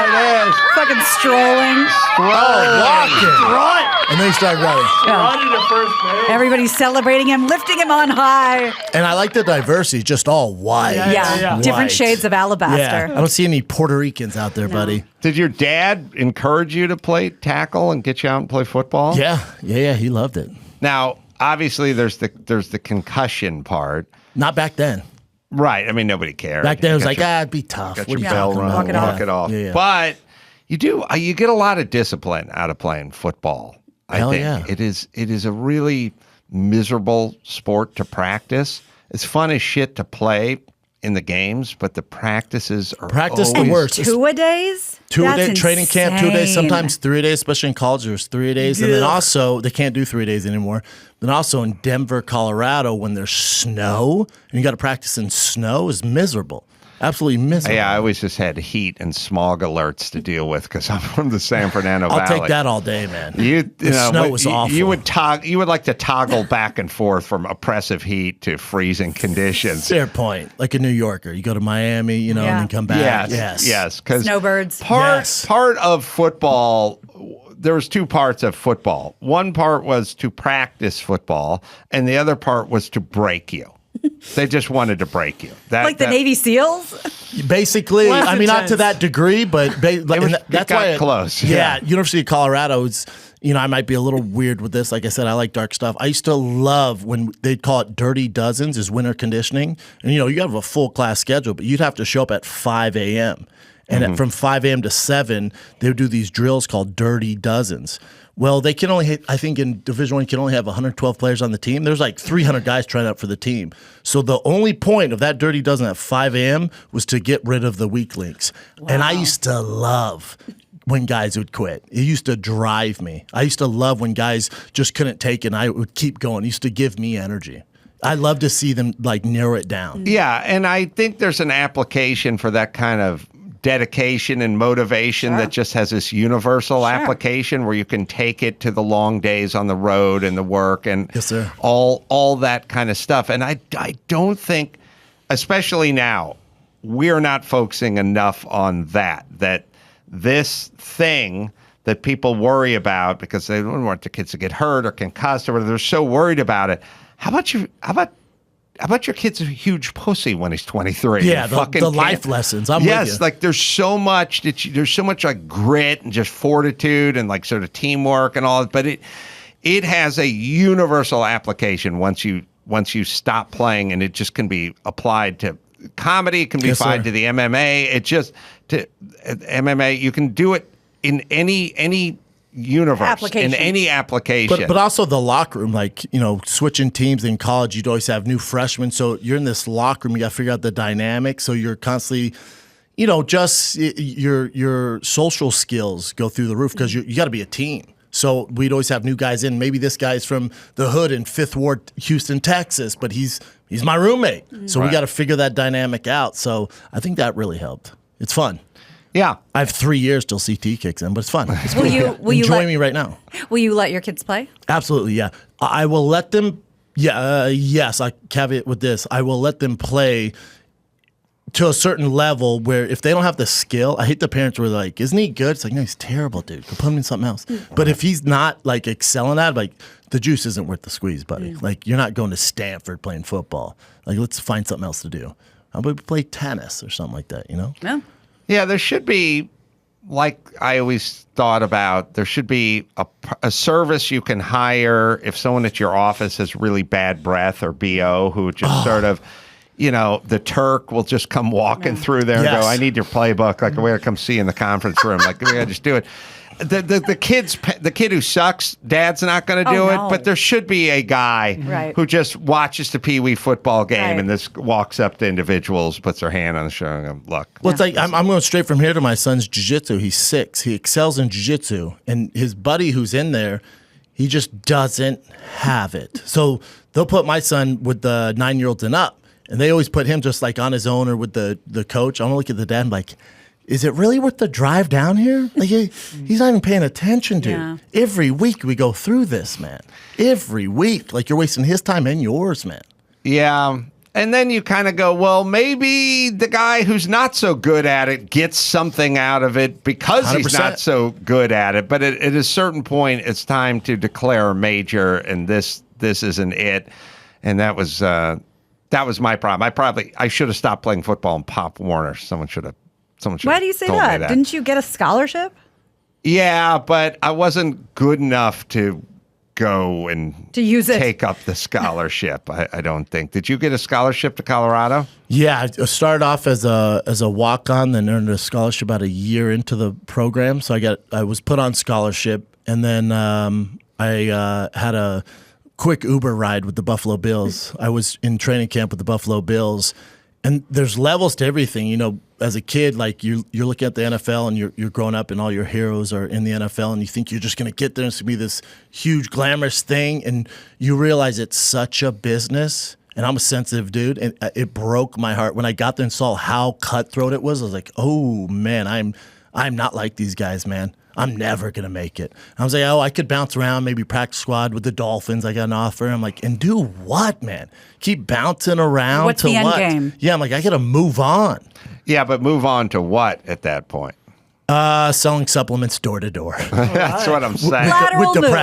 With depression, yeah. Selling supplements door to door, but then, just trying to figure things out, man. I was just, on my own figuring it out. When did comedy start to trickle in? Comedy came in probably, I was 4 years in the UFC, and I started a comedy podcast, The Fire and the Kid with Brian Callen, when I came out here. Then we started doing that.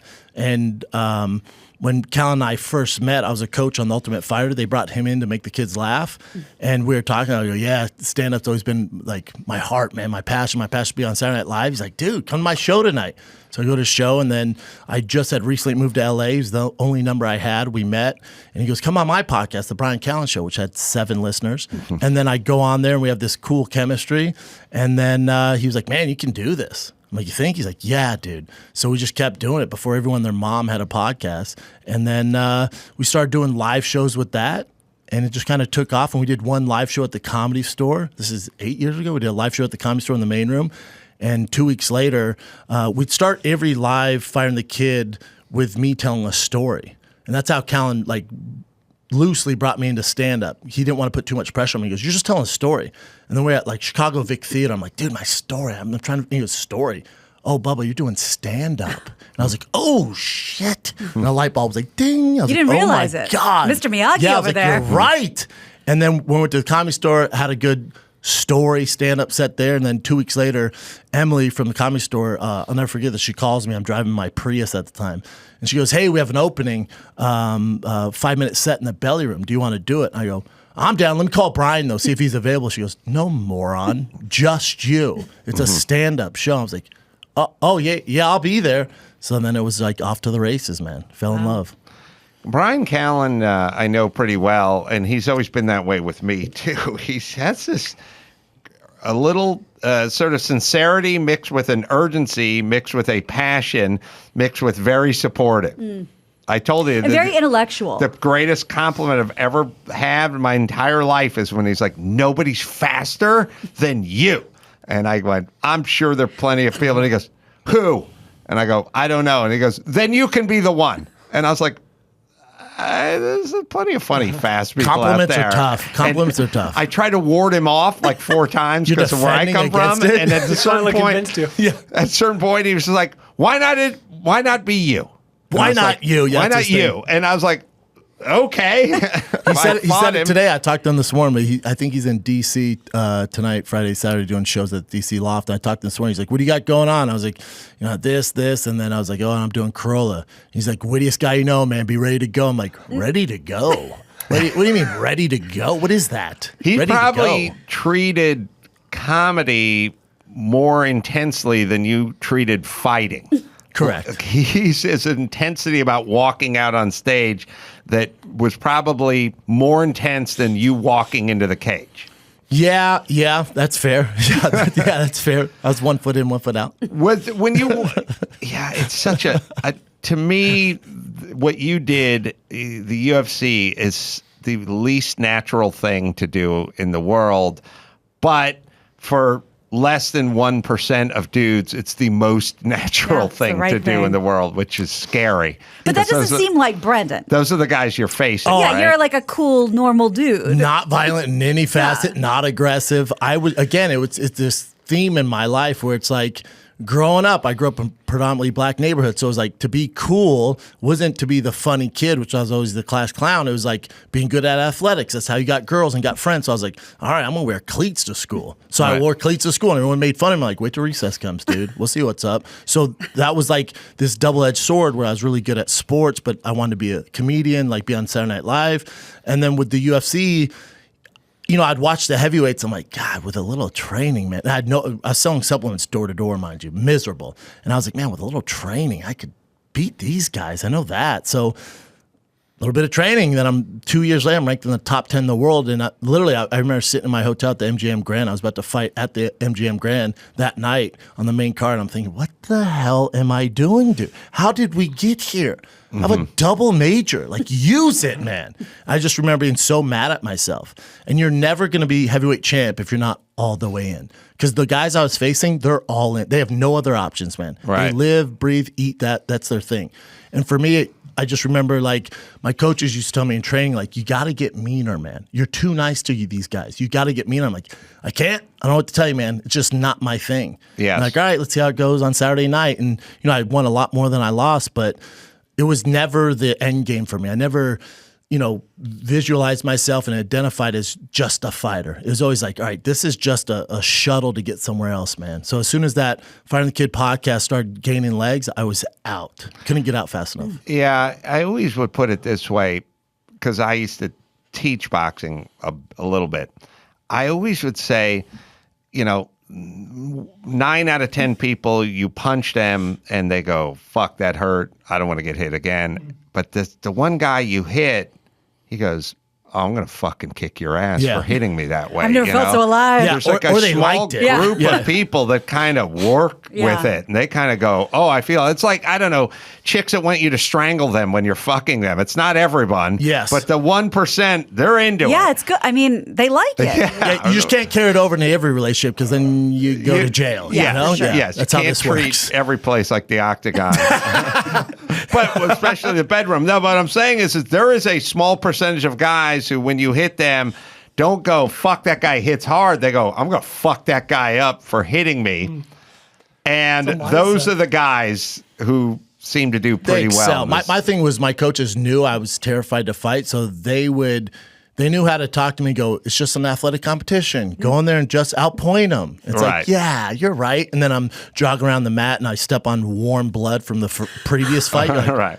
What? This is not an athletic competition. Well, this is Gladiator. We talk about it sometimes, and I'm always very curious about like dudes with like a bloodlust, but like, how are you when you get out? And are you cool with the people you just fought? But you don't have that mentality anyway. So what was your relationship with those dudes outside the ring or the octagon? I would, and I've never been to war. I've never been in the military. I come from a military family, so maybe this is the similarities is going through that, like fighting another grown man in the octagon and the training it takes and the sacrifice and the discipline. You go on this like journey together, even though you're fighting each other, you want to rip his head off. When you get in the back, there's like this relief, like this bond. It's like, man, it's done, dude. And I always would go in the back and make sure, win, lose, or draw, I always made sure they're okay. I talk to them. I remember the biggest win I ever had against Mirko Cro Cop, who's a former world champion, like the scariest guy I ever fought. He shattered my nose. I ended up knocking him out in the end of the third round. I got the knockout of the night. Biggest fight of my life in New Jersey at the Prudential Center out there, whatever it's called. And I remember I'd go into the back and my face is, my nose is broke. He's all tore up, and he's from Croatia. They call him Cro Cop for Croatian cop, and now he works for the special forces in Croatia. The toughest guy you've ever seen. And I knocked him out. We're in the back, and he has a fanny pack on. I'm staring at him like, I just go, hey, bro. And his English isn't great, but I just go, hey, bro, what are we doing? What the hell are we doing? And he goes, this is life. And I went, is it though? Is it? And then the commission messed up, and he deserves it. So this is no shade on Mirko Cro Cop. The commission messed up because at the end of the fight, while you're like getting stitched up, they have you sign your check, and they give you your check. And they messed up and gave me his check. And I look at his check, and it's like $1 million something, former world champion. He deserves it.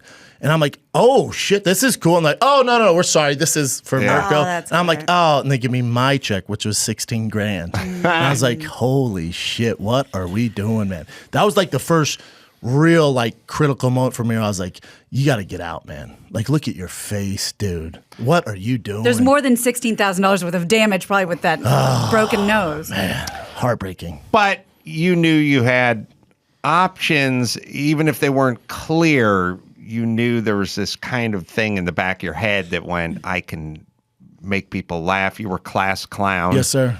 Were you class clown? I was class clown. Me too. And you went in high school, junior high? I wasn't in junior high. I don't even remember if they had it in junior high. Were you high school class clown? Yeah, high school class clown. Then it really excelled when in that University of Colorado in the locker room. Because I realized that I could do something with this because, again, there's guys from 5th Ward, Houston, the ghetto. There's this kid from Louisiana who didn't know how to spell chair but got his degree behind me. There's like the really smart kid from Loveland, Colorado. And I can make all of them laugh. And I was like, oh, if all of you think this is funny, I could do this, man. Did you have anything good, like in our locker room, we had the cage in high school. The cage was in the back, and the cage is where I think the cage is where the varsity guys had their lockers. So the locker room was just kind of the high school locker room for gym class and stuff like that. And then they had the cage. The cage was made up of that thick chain link, smaller, thick stuff, the kind they put in front of the windows. Yeah. It's not really barred windows, but you couldn't get through the window. And it went up to the ceiling, and it had a door, and the door had the handle busted off. And so everyone knew you got to leave the cage door open, because if you close the cage door, you can't get it back open because there's no knob. And then someone would have to get the needle nose pliers from like Mr. Hensley's office like the or UFC. something. It's a UFC once, cage, basically. once the cage door shuts, that's it. Shut. Now, this wasn't quite as well. I would maybe even more compelling than UFC because once we threw someone in the cage, then the cage had about an 18-foot ceiling, but the lockers were only about 6-7 feet high, and they were spread out. So it's like there were like 6 locker rows, and there was a bench in between them. Your memory is fantastic. You could get up on top of the lockers, and if you're good, you could jump across from one top to the next top. Hardcore. You could cover the entire cage. So we would throw guys in there, and then we would get on top of the lockers, and then we would pee on them, and there was no place they could go because they were trapped in the cage. The ultimate golden shower. Yes, there's no way you could get anywhere out of anyone's range from inside the cage. Or Kelly's listening from prison going, yeah. He's going, I got locked up for that Yeah, this shit. is great. You guys are fucking monsters. Yeah. But to his point, good. like that, and that's mild. Like, That's fairly mild. That is pretty mild. Like I don't get too graphic on it. For me, the running bit was by the guy who was next to me. Again, I don't want to offend anyone. I don't know how it is. Had the biggest dick you've ever seen in your life. It was so big. After the game, his joke was he could grab it and talk into it like a mic. Whoa. And be like, this is Lawrence from, 5th Ward, The Houston. Fifth Ward How guy, are you not doing? the guy from Golden. No, not the white boy from Loveland, Colorado. Right, This was the ghetto dude from 5th Wow. Ward. He could grab and talk into it like a mic. So I would grab his cup and pretend, that my nose is his dick and I'd talk as his dick. And it was just my running bit after every game we won, man. Just like what it's like to be his giant dick. I don't know how you're hanging, but I would arrange my locker room seating chart to put the guys from the 5th Ward with the huge hogs kind of around the same vicinity so as not to embarrass, the place kicker or whoever the guy Jumanji was. dick's over here, the white guy's over here. Yeah. There could be some white guys with a big hog. I'm just saying, let's just check you out. Yeah. And for your own mental safety, we're just going to kind of put you in the right group. Because we need to get you out there, and I need you to feel like a winner. Yes. And you're not Right. going to feel like that in between these two dudes. Yeah, and then I remember the guy who was always uncircumcised, he'd always wear a towel. When they were uncircumcised, they always wear a towel. I'm like, dude, it's like the fat kid in the pool with a shirt on. Just ditch It's the a towel. towel. It's a red flag, man. We know what's underneath there, Yeah. dude. The guy used his own dick like a microphone. Huh? Fantastic, yeah. Funniest thing I've ever seen. Best bit I've Hey, ever good seen. looking. I'll be back to pick you up later. Mr. Microphone. He'd be like, how you feel after the game, Brendan? I'd be like, talking to his dick. Yeah. Now you think it was very gay, but fun. Yeah, but see, so is all the gladiator shit. But at a certain point, like chaps, you know what I mean? It could either be exquisitely gay or exquisitely masculine, you know what I mean? And I argue that you talking to this brother's cock like it was a Mr. Microphone makes you the straightest guy in this room and possibly that locker room. And I'm sticking with it. Me too. Tell my dad that. All right. So speaking of junk, Tommy John. That's right. Summer heat. It's melting your ice cubes down there. Stay frosty where it counts. And a brand new pair of Tommy John underwear. You'll be that much cooler. And when you're that much cooler, you do everything that much better. Breathable, lightweight fabric with 4 times the stretch of competing brands. Tommy John keeps you cool all season long, from lounging at home to summertime fun.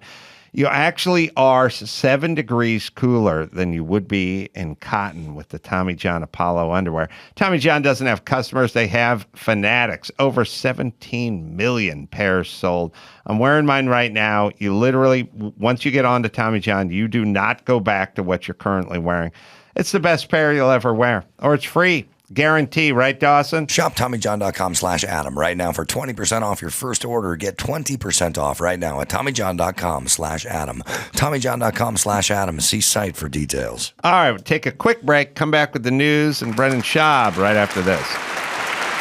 Well, some sad news about the Judd family. We know what happened now to Naomi Judd, who died just days ago.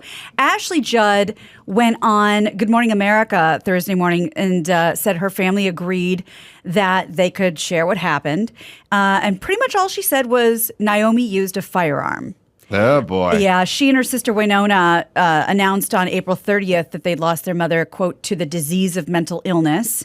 She was 76. And Ashley said she and her family wanted to shed light on mental illness, explaining that it's important to make the distinction between loved ones and their disease. That's the day before the induction into the country yes, Hall of Fame. It It's was a tough press tour. Yeah, yeah. Yes. Ashley said that, she said that the family reluctantly shared the cause of death because it was going to come out anyway. They might as well be the ones. She also revealed that she was the one who discovered her mother. Ugh. And her mother had been outspoken about her battle with depression. And like you said, Naomi died the day before she and Winona were inducted into the Country Music Hall of Fame. She just couldn't do it. Couldn't hang on. So you got to think it's not a coincidence that it was the day before. No. These accolades brought it on. The spotlight. The attention? Yeah. But dude, she loves attention, right?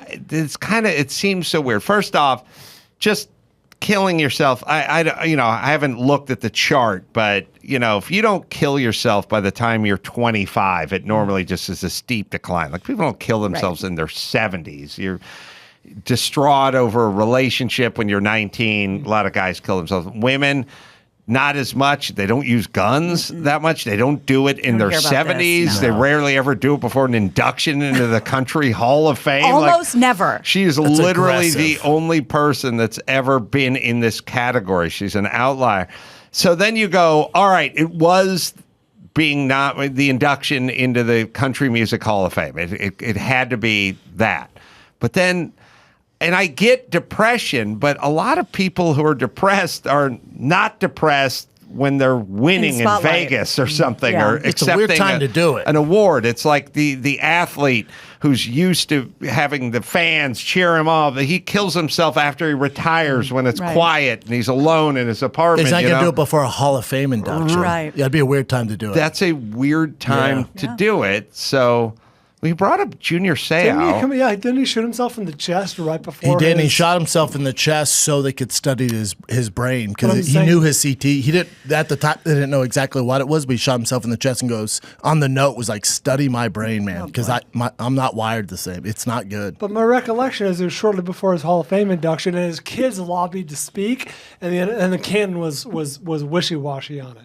The kid, you say The that? kids lobbied to speak on his behalf. Well, that would be interesting In to figure Kansas, out how NFL long. Fame. I know he killed himself like along a road in San Diego or something. No, he tried it before in San Diego, but to me that was an attempt for help, saying I'm not doing well because he drove like his whatever Escalade off the side of PCH, but it's like.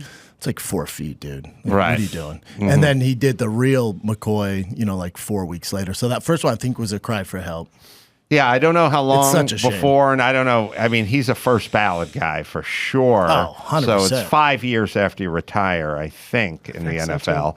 So I don't know if he killed We can himself check the timeline. 4.5 years after, whatever. But It was definitely after. He got inducted for sure. Oh, he got inducted? I'm pretty sure, Oh, yeah. all right. Well, now we'll look. My So recollection is that his kids wanted to speak on his behalf, and Pro Football Hall of Fame was being very touchy about it, because they were afraid they were going to talk shit about the NFL. Well, NFL doesn't want to touch concussions, and UFC especially doesn't want to touch concussions. Like no one wants to talk about it, So this is brought on through a general depression, which then peaked with the Hall of Fame induction. That's the timeline. It just seems such an insane way to do it. Poor lady if she was suffering that bad. Oh, yeah. And I have no clue. Totally speculation. I'm wondering if, they keep talking about mental illness, if that was an umbrella for depression and bipolar. Exactly. Or schizophrenia or something. But we don't The know. depression thing's tough because especially when I was a kid growing up, no one really talked about it. No. And then now there's like in the NBA, they want to have, brain health days. Like Right. Kyrie Irving will miss weeks because he doesn't feel like playing basketball. So it's a little dicey. It's dicey. Got to swing it back the other way a little bit. Yeah. Yeah. Junior died in 2012, posthumous Hall of Fame 2015. But So it's significantly before. when did he retire? When was he eligible? Obviously, 2010. No, 20. Well, I guess. Well, or it's a 2008. 5-year. Yeah, it's 5 years. Oh, and you're saying he got it in 2000? I'm saying he would have gone on the first ballot. So he would have retired in math. 2010. There you go. But we can look it up. Yeah, the real tragedy. What's that? 2010, yeah. The real tragedy was when he went to the Patriots and they went 18-0, and he was chasing his first ring. They were just going to win the Super Bowl. Dude, he was my favorite player. And then after he passed, I was in the UFC, and I'm taking a piss in the urinal in the locker room after a fight that I had won, and his son, who I don't know, was next to me.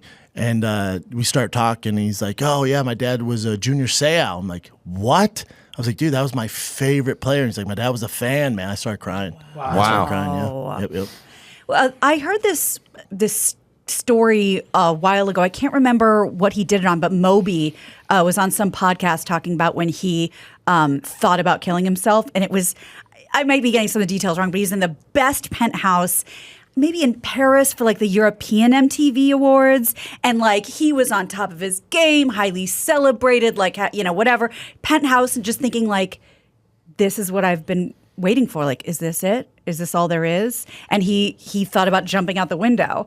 And I don't know if there's any correlation there of like, this is as far as I go. This doesn't make me happy like I thought it would. Yeah, like this is the top of the mountain. Right. This is what I've been working for. And I feel this so is fucking it? empty. Yeah. I have nothing else to do. Look, the one good thing about being poor, listen up, losers. Let me grab the a one pen. good thing about it is you do think things are going to change significantly if you ever had enough money to get a new car with air conditioning and have your own condo, and imagine being able to eat out more than once a month, you know, like weird stuff like that. You hang a lot of it on that. And at a certain point, you do get the car, you do get the house, you do go out to dinner, and you realize you essentially feel the same. And there's a thing that if you can just keep looking off into the horizon, go, if only I had that, then I would feel much happier, much better, much differently about myself. There's a part of that where there is some comfort for those who never really achieve that, because it's always the next one, and it's always out there. You get money, you get stuff, you get cars, you get whatever, and you just kind of realize, the wiring's the same. You're still stuck with you. Yeah. Do you suffer from any of that, Adam? No, I don't. I just feel the same as I always did. What you do is really, you go from worrying about money to not really worrying about money. Although you think about money more, you just don't worry about it. And you basically go from, you know, I've said, I'd get a parking ticket for $34, week ruin, devastation. Yes. Yeah, Adam and also said, a lot of granular shit, too. Like, we went out to dinner. Yeah. The guy gets 3 Heinekens. I get a fucking iced tea. Yeah. And we whack it up. So we each pay $22, but he had fucking 3 Heinekens? Yeah. You guys remember going to the restaurant, any restaurant, like, boy, I really want the fill in the blank, you know, the ham, but it's $2 more than the chicken. Yeah. So I guess I got the chicken. Well, and Adam said before, nothing is more expensive than being poor. You know, because when you get a ticket and like, oh shit, now I have to take off of work to go fight this ticket. You're not counting on some curveballs. I only got parking tickets when I was poor, because you lived in some shitty apartment building, you didn't have parking, you'd come home, fucking street cleaning, which magically was 6 a.m. to 8 a.m. everywhere. I feel the same way about garbage collection. It can't be 6 a.m. everywhere all the time. Somewhere it's got to be 4 in the afternoon. Isn't there a place where the street is cleaned at noon somewhere and then you fucking forgot about it? The most devastating poor street cleaner person story is I told you about my A&B carpet cleaning boss, Art Fuss. Art Fuss lived in a condo in like Van Nuys, and we would have to go out and clean carpets all night because you can't clean a restaurant when it's open. So you'd have to go clean, whether it was a Sizzler, Conley Kitchen, Hamburger Hamlet in Westwood, like wherever. You would show up at 11, and the manager would give you the keys because he didn't want to come back and meet you at 4 a.m. when you were done, and he would tell you, lock it up, throw the keys through the mail slot. You for That's sure how it cleaned worked. the hamburger hamlet after Christy ate there one night. They ate there all the time. Oh, really? Well, shoot, you graduated high school in 97, so do the math. So we cleaned all the greasy spoons and shitholes and everything. But so now you would be driving home from the hamburger hamlet in Westwood or wherever we were. Westwood. And we'd be heading back. There was another one that was around There was one on in the Sherman west Oaks. side. We didn't do that one. We did the far away. Anyway, There's one in Beverly Hills, like the Flatlands. there was one there too. Yeah. Anyway, we drive back. We're done cleaning. You clean from 10:30, 11 at night, whenever the closing time is, to however long it takes you, which is 3:30, 4 in the morning on a Tuesday or whatever. You get back in the van. You drive it back over the hill. Now we would get $6 or $7 an hour, but only while we were cleaning. Right. So it wasn't for like the whole night. So when we got to the hamburger hamlet, to when we left the hamburger hamlet, which is probably illegal. So we would get $7 an hour times 3.5 hours. Jesus 3.5 Christ. hours, and like $24 or something. We'd come back to Van Nuys, be 4:15 in the morning. There's no place to park, but it's always like, oh, the other side of the street is wide open. No stopping 3 to 5. or Right. whatever it We'd was. go park and then get in our motorcycle or beat up car or whatever and drive back or, go to bed at 5 a.m. Then, on Friday when Art was cutting checks, he'd be like, well, I had 22 hours this week. And it's like, you got the parking ticket over the hamburger hamlet night. Yeah, Tuesday. Yeah, you parked on the street cleaner side, so it's a no parking side. So I just backed out the $32. He's got to eat that. From the Yeah, that's whatever, on and you, I was That's like, boy. insane. no. So whatever you made that night, you ended up owing You're $7. an indentured servant. Yes. You yes. got to work off that ticket. So when you're poor, you don't have places to park. Right. That's the bottom line, yeah. Just parking you don't have. Now I have a driveway and a garage, and I'll never get a ticket. Different I'll never animal. get towed. I've gotten everything towed. When I got my motorcycle, my friend's motorcycle towed from Century Cities because I was poor. What they said is you can park underneath the parking structure in Century City, but it's $18 a day. I was like, fuck that. I got a motorcycle. I'll just park it over here in the corner. Got towed. Yeah. I remember being, when I was broke, I remember I couldn't wait to take this girl out. And I kept asking her, and finally she's like, all right, let's do it. And we go to the Cheesecake Factory at Park Meadows Mall, which is in Denver. Yeah, I remember we go there, and I'm going to say I had $40. I remember my dad gave me like $40. It ain't free I was over in there. college, Yeah. man. You didn't have money. Yeah, it's not free. I remember like around $40, and the lady comes, you want to know the specials? My head, I'm like, specials? It's fucking Cheesecake Factory specials. She said steak and lobster. I remember the girl going, ooh, that sounds good. I'll have that. I'm like, unreal, man. What a bitch. Unfreaking real. No, I don't like that. I had like a cup She of knows better. soup. Yeah. I'm like, who does that? That's not cool. Who I don't does like Cheesecake that. does that? Factory. You got to order dessert too. Yeah. You're Oh, like, you have that's to get required. cheesecake. Factory. Yeah, she had a great time. I was starving. You don't order MP with a college student. You don't go market price. And she was older. I don't like but that. also cheesecake specials? Who are you? That's why I came here.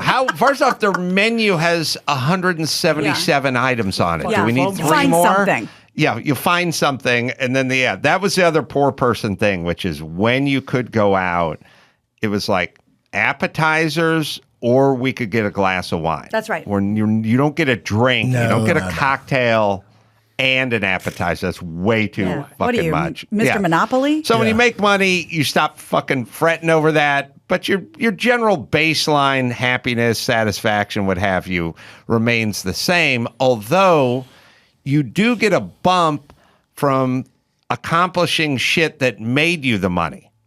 So you get to go, well, I wrote a book, or I made a movie, or I did a stand-up special or whatever, and you go, well, that feels good. Yeah. I'll keep that. Yeah. All right. Let's talk about this because it's a soccer story, but I think it's the one soccer story on the planet you might actually be tickled by. This French soccer club, Lyon, I'm assuming it's Lyon, Lyon, has demoted their veteran fullback, Marcelo, to its reserve team earlier this season. And the decision had a lot of people wondering, like, what the fuck? Like, this is our guy. Well, according to multiple reports, now we know why he was demoted. The 34-year-old Brazilian was dropped from the big leagues because of repeated instances of farting in the locker room. Now that's funny. Yeah. Per ESPN, Marcelo was laughing during a speech when the captain Austin made it. He was trying to, rouse everybody up before they started. And then he was accused of continuous farting in front of the team's manager and sports director. This guy's fantastic. Yeah. He was considered one of the leaders of the team. He'd signed a new contract a few months before. How did they get out of that? There was like an inappropriate behavior clause that they used. That's insane. You know that Jimmy, when he did, I got to ask Jimmy about this, but when he did Win Ben Stein's Money, he had a guy who was one of the camera guys who was like a clinical farter. Oh, like medically? This wasn't a, pull my finger. Right. This is You just all couldn't fun stop. and games. Like he farted medically. Oh, boy. And single. And it was like at a certain point, it's a condition. Yeah. You know what I mean? Sure. It's no hobby. You got a problem. It's a serious You're thing. no longer dabbling. It's a difference, You're a between pro. like you got a tummy ache or you got Crohn's. Right. You know what I mean? This guy had. He might have had a parking placard. Special parking. Yeah. Go to Costco to power himself on that cart. He'd stand on the cart, fart, and blow himself in right by the greeter. That poor guy. What do you do? What do you do? He was powered like the Jetsons mobile. Like, you heard about that? You know what he Brazilian did? girl? What? He had a fucking sign right into the Costco. Just put the feet on the roller, The brown on the cart. placard. You He hear about had a that? sign, like in soccer when you get a yellow card or whatever. Let everybody know. And he worked the camera, and he was like, "Okay, farted. There we go. Like hold this thing up. We're gonna be cool." People knew. What'd the sign say? Or was I it don't just think like it had to say anything. a silent auction fan?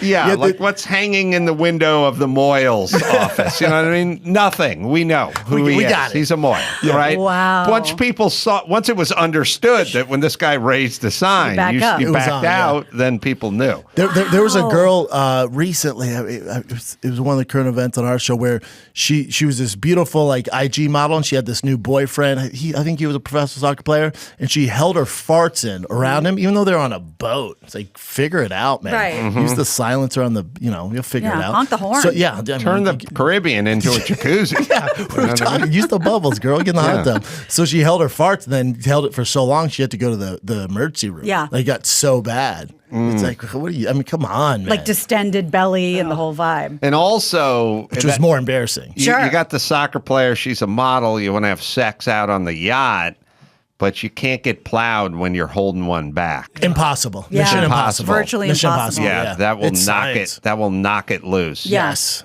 And we're all of the understanding, hypothetically, that that's forgivable and we don't speak of that again, yes? The fart during coitus. Well, if you're like packing air. But we don't really even know what that was.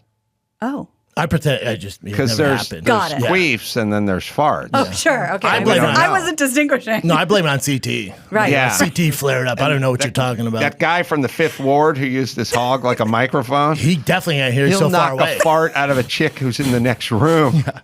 Yeah. His dick is so big. The visitors' locker room. That's You right. can't hear anything. All right, let's bring it home, Gina. Very Grad. good. bring it home. I'm Sorry, Gina guys. Grad, It's and got that's the raunchy. news. You need to figure out a way to get paid for beating off. Gina. That was the news with Gina Grad. Well, last but not least, there's Geico. Save a little money on your auto insurance. Who doesn't love a deal? That's where Geico comes in. Such a deal. Truck, motorcycle, boat, RV, homeowners, condos, renters, coverage even as well. They got special discounts when you bundle, and it's easy to use. They got a mobile app. You go to geico.com, you get that mobile app, and you get 24-hour roadside assistance when you switch to Geico. So switch today and see just how much you could be saving when you make the switch to Geico. Brendan is going to be, well, the stand-up special is called the Gringo Papi, and that is out as we speak on YouTube. Bite size, like what, 25 minutes long or so? 26 minutes. Right in there. Helium coming up in Philly, as mentioned. Next week, next Thursday, Friday, Saturday, Helium in Philadelphia. Then Los Angeles, Hollywood Improv, May 25th. Portland, Helium, good club out there. Great club. That's June 9th through the 11th. Huntington Beach, we're going to be out at Sea Lakes doing shows May 20th. And then I'm going to be out in Denver at the Comedy Works. What am I looking at? Yeah, Comedy Works. One of the best clubs. Yeah, South, Wendy. Shout I out to think Wendy. it is. And that'll be June 24th and 25th. So, till next time, it's Adam Crow for Brendan Schaub, Gina Grad, and Paul Bryant. Say it. Mahalo. If anybody ever travels outside of the U.S. and you go to the Middle East or you go to Mexico, anywhere, if you go into a kind of a bazaar type place, please, Americans, just respectfully, they expect it. Yes. But then you do the math. By the way, you do the math in your head. Sometimes you're like, wait a minute, the dollar, the peso. Wait a minute, I'm negotiating over 33 cents.